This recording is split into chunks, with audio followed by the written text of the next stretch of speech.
Hello. Welcome to episode 8 of Talks in the Tavern. And you're very welcome. Thank you very much. I'm really honoured to be asked, so thank you so much. No, and we'll come to that now with the arts activity you had in the Strand. That's what led me to think that you'd be very interested to talk to in the tavern. Yeah.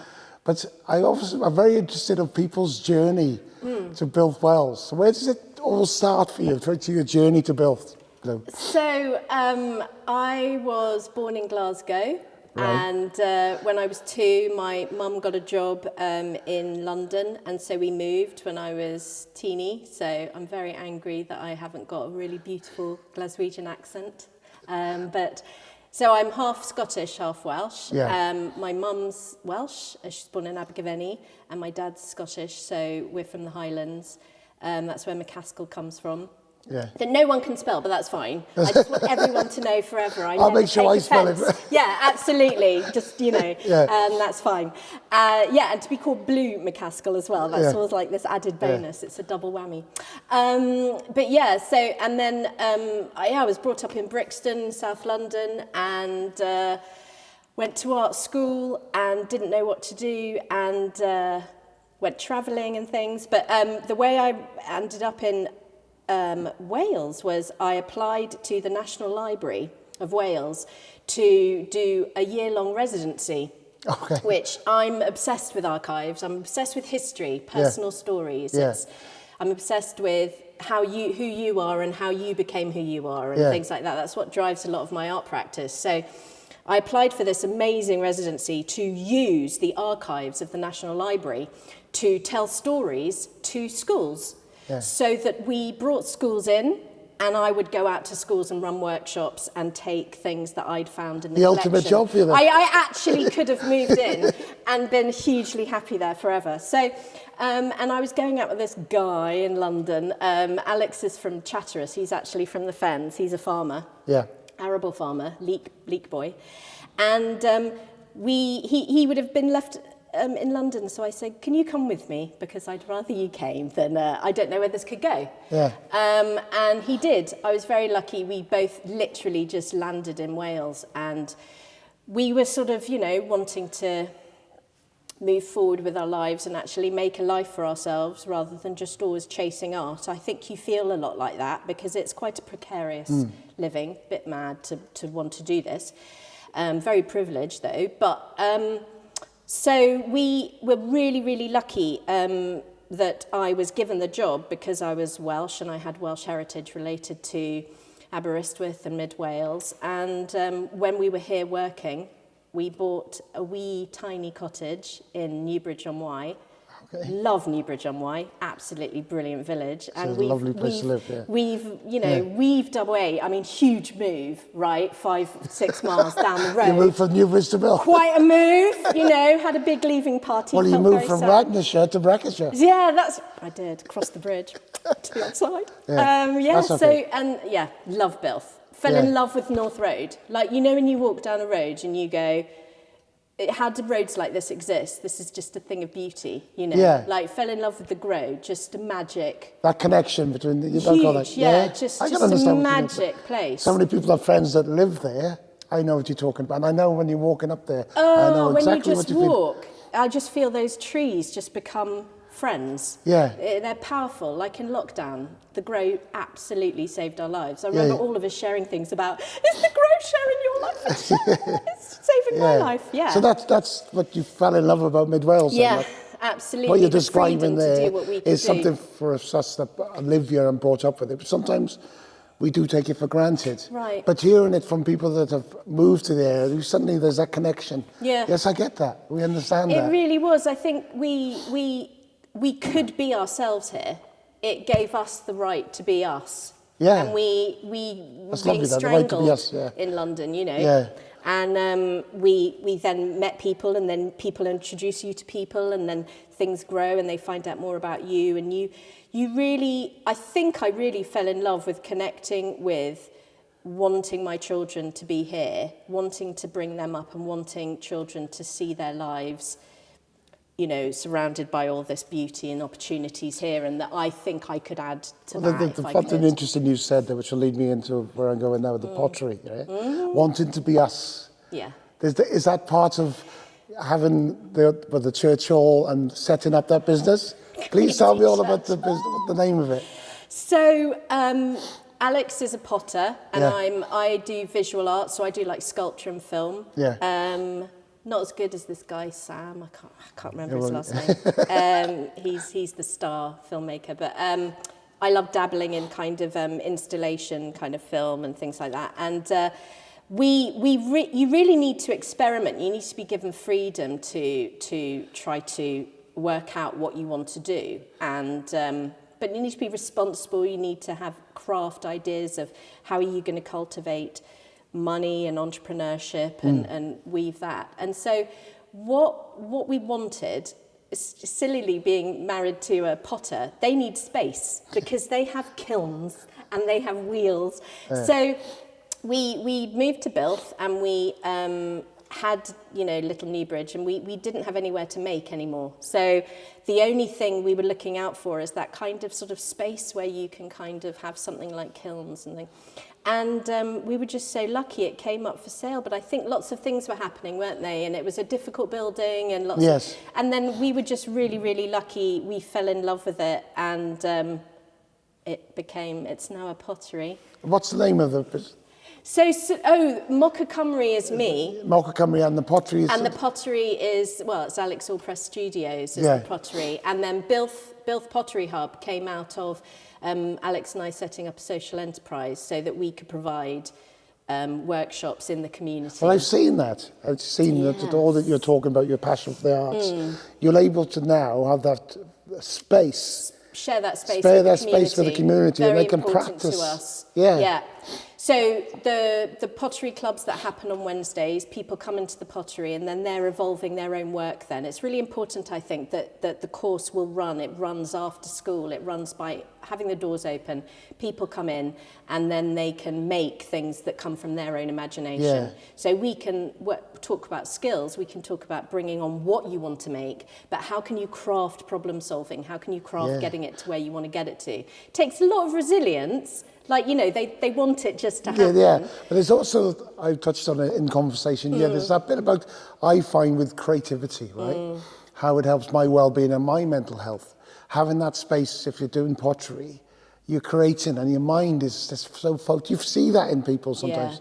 I did in lockdown and post-lockdown, I did a lot of work with Creddy and unpaid carers and lots of other work with all communities and I've noticed in schools. When people's hands are busy and they're focusing on a craft or an activity that you're doing with them, they just can offload, they can just talk. They can talk, they're free. There's a safety that they feel in because their hands are coping and they're creating something. And I think it is a safe place in themselves. And then also you get this added benefit that they've created something. They've gone on a journey, even in 20 minutes, even in half an hour. And Alex and I love being a part of that. We always you're always a partner though. There's no like, I'm not a leader or I'm not the boss of that place. We don't feel happy unless people come in there and they feel they're participating as equal partners because that's what empowers them. It must be so rewarding for you when you see that. People coming out of design and then made something. I get so frustrated when people say things like, oh, my teacher said I could never draw, like I can't draw, or I can't pick up a thing, you know. Oh, that's terrible. You know, everyone stops. There's this moment they go, oh, that's terrible. And it's that's when they need you. That's actually when they really need you. I say, that happens to me every day. That happens 7 days a week. I said, that is part of the creative process. Don't be scared of that. We'll do it. It's part of the informal creative that we sometimes, and it's so wonderful to be talking about a creative space. Now, talking of creative space, now I was lucky when I've met you before, Blue, but this was brought me to ask you to come to the Strand Hall to the Tavern, is that storytelling enterprise that you led on in with Helios, Yeah, Helios. Now that for me, right, was so inclusive. It ticked every box of my creative journey, right? And I know everyone might have had different experiences of it, all positive. But how did that come about? So when I first moved here as well, again, getting to know the area and what I wanted to do, I worked with the Night Out scheme at the Arts Council of Wales. And as well as wanting to do the Night Out scheme, say in the Pottery we could do it, and we could do it here again and do it somewhere else. We could do it on the Grove. But there's another scheme called Young Promoters, which is what I absolutely love doing. That's when you do a 6-week workshops with young people, and you sort of say, we're going to bring an international theatre company to our area. So you don't have to go to Cardiff, you don't even have to go to Shrewsbury, sort of Newtown, but especially sort of thinking about London. You know, those things where you see really different art. You see art that we wouldn't have, say, I'll book the Strand. Do you know what I mean? That wouldn't happen because maybe we're just not on people's rural tour schedule. So what happens is I phone up the Arts Council and I say, I've got this amazing group of young people. We raised money that night for Friends of Builth Library as well. That was our charity partner. And we had 11 kids from Powys in Ysgol Cymru. Taking the lead on it all. Who took lead on it, ran the box office, looked after Phil where he was here. And then you're working with this sort of incredible international theatre maker who talks to you about touring, writing scripts, performing, what it's like arriving at a new venue and setting up. And what's really important to me is that it's a piece of theatre that we deserve, that works well for us as a community as well. Yes. So I sort of said to them, we get a lot of lovely children's puppetry. I said, but I want something where the tickets are for sale for sort of teenagers and young people and the rest of the community, because what could we see in that audience in Builth Wells, where maybe otherwise we wouldn't be sitting in an audience across from each other. It was a different group, you really wasn't it? researched the roots of Builth.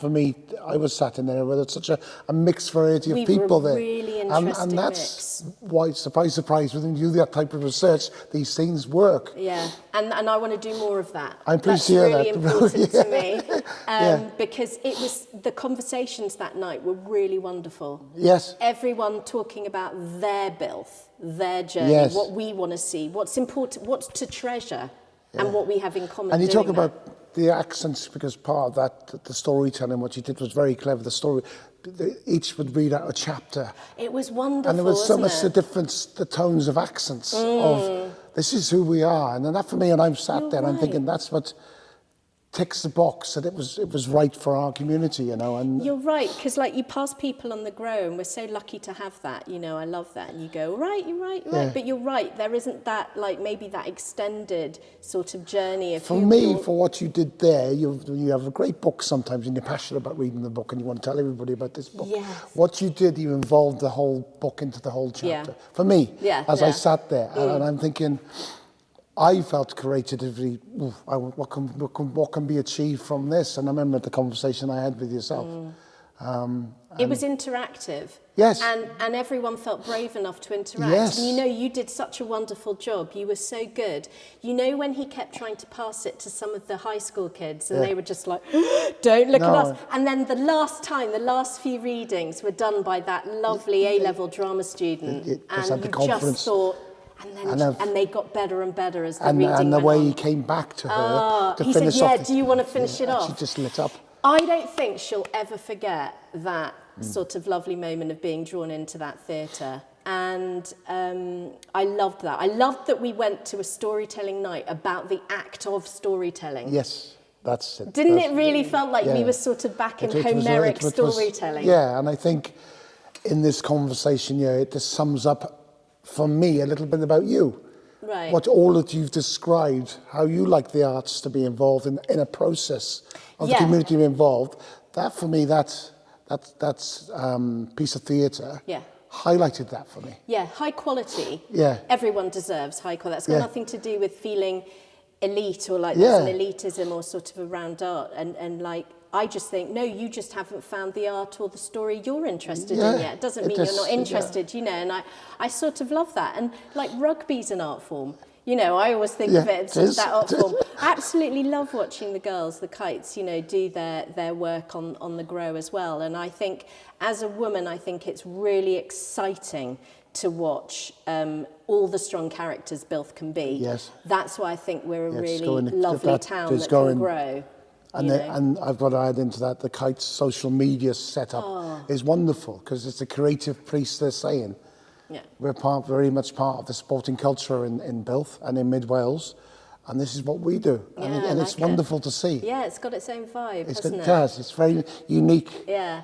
I'd love to do more nights here. I have to say, I think the Strand were a wonderful partner. Yes. Like, they were so supportive, and Mark and Lou came up and were, like, giggling away at my setup and, like, what you got going on today, you know, because you should walk into a room, and what I want is, like, for everyone's resilience to not be like, whoa, why is all the chairs like that? What's going on? It's like that we need to get to the point where that's an exciting new challenge. Like, if you're scared, are you scared because you're excited? That's a good thing. Or are you scared like, I don't want to do this, you know? Yeah. And I am worried about our young people moving forward. I think their resilience has taken a knock. Their confidence has taken a knock. A big knock. And I want them to see the aspirations that they can do coming from our community going forward, like to be proud to be from here and like having opportunities here. Well, the vehicle that you're giving, right, that you're allowing people to get involved with is very much can act as a really good positive like a catalyst, for those young people. Yeah, that they can feel they can have ownership. Yeah. So like, you know, I learnt that really early on, actually, and that's what I think Wales, like moving to Mid Wales, really gave me, because I realised a project can fail really quickly. So I was like, you better learn on your feet here. Like, that's what I liked. I liked having to figure out how to get it done and do it really well, or else it's going to be unforgiving here, isn't it? It's like, Matt, you snooze, you lose, you missed it was last week, gone, you know. And I loved that I had to really think on my toes, really sort of solve problems. And the first thing I learnt was like, we all need ownership of this, and to sell it to everyone, to say, come with me. If it's a failure, let's have it all be all our failures or something. Let's go for it, come on. Yeah. And that's what was great about seeing those young kids, is that when people were coming and buying tickets, an 11-year-old was sitting there going, how many tickets would you want? Like talking to you, you're like, oh, hi, lovely to see you.